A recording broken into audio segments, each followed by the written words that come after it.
My first day as a member of the 501st. It was hot, it was sandy, chaotic. Nothing at all like the simulations on Camino. Of course, that's pretty much the way it was for all of us, wasn't it?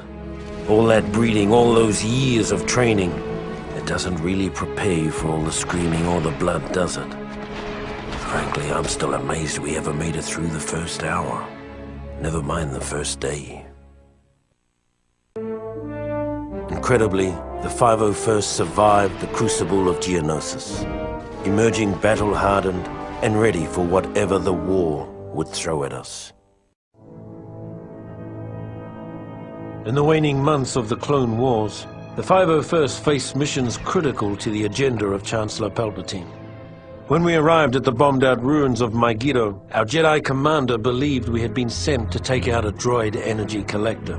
What Ki-Adi-Mundi didn't know, however, was that our unit of the 501st was really after an experimental Megiddan power source that the Chancellor wanted for his super laser. Keeping Mundi in the dark wasn't easy. The Jedi had become increasingly wary of the Chancellor's doings, and were on the lookout for the slightest hint of treachery. Just like the rest of them, though, he never caught whiff of what was really going on until it was far too late. The success of the mission on Megiddo was something of a revelation for the men of the 501st. Suddenly, we realized that the Jedi could be fooled.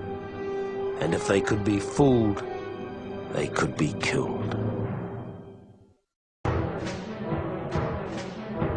As the Clone Wars progressed, more and more ground-based legions found themselves pressed into space combat, including the fighting forces of the 501st.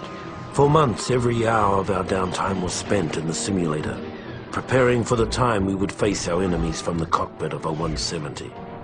Finally, the day came to earn our wings. The CIS had staged a daring kidnapping of Chancellor Palpatine and was being escorted from Coruscant by a fleet of separatist ships. With only a few veteran pilots on planet, many of the 501st were pressed into service to drive off the Seps and buy time for a pair of Jedi Knights to rescue the Chancellor. After disabling the final capital ship, General Kenobi and Skywalker took advantage of the opportunity we'd created and rescued the Chancellor. Took all the credit, too. It's been said that the 501st got the best of the war. We also got the worst. On Felucia, the Seps dug their metal heels into the muck of that alien hellhole and dared the Republic to come in after them. So we did, only to be met with the month after month of flesh-eating diseases, shrieking nocturnal predators, and other sights that haunt me to this day. Cut off and, for all we knew, abandoned by our superiors. Our only hope was Aayla Secura, our Jedi commander. Without her iron will, none of us would have come out of that mess with our sanity or our lives. When her death came, I hope it was quick.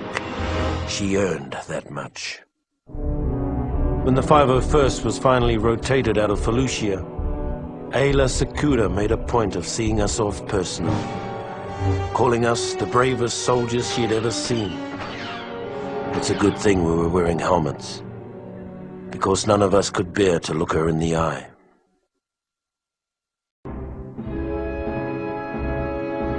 When the Separatists' invasion of Kashyyyk caught the Republic flat-footed, a detachment of the 501st was sent in to stop the bleeding until reinforcements could arrive. It was a textbook suicide mission, and we knew it. As we fought our way into Kashyyyk's atmosphere, most of us believed that the only way we'd be getting off this planet was in a body bag.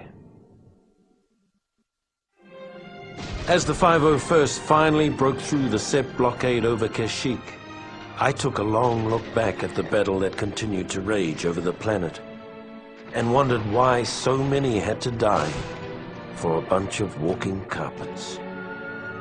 Then I followed my orders and turned planetward.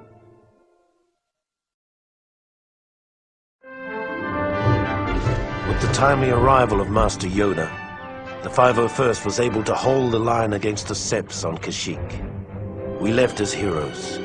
Years later, we'd return as conquerors.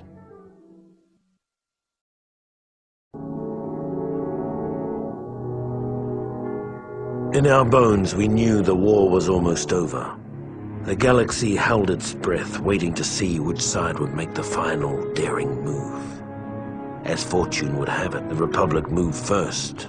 After the Chancellor informed the Jedi Council that General Grievous and the Sept leaders were hiding on Utapau, General Kenobi gathered an army large enough to capture 3 star systems. When the orders reached the 501st, our morale soared. For better or worse, this would be the beginning of the end.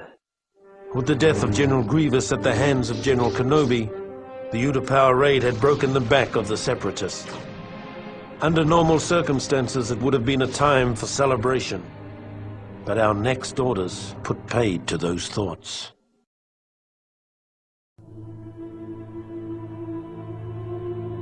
What I remember about the rise of the Empire is how quiet it was.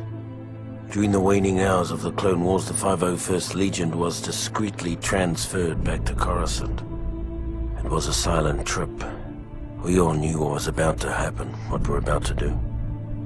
Did we have any doubts? Any private, traitorous thoughts? Perhaps, but no one said a word. Not on the flight to Coruscant, not when Order 66 came down, and not when we marched into the Jedi Temple. Not a word.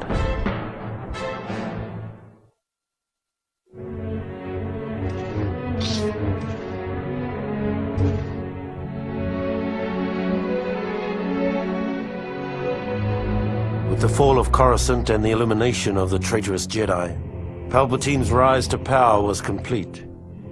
In recognition of our service and loyalty to the Emperor, the 501st were placed under the direct command of Lord Vader.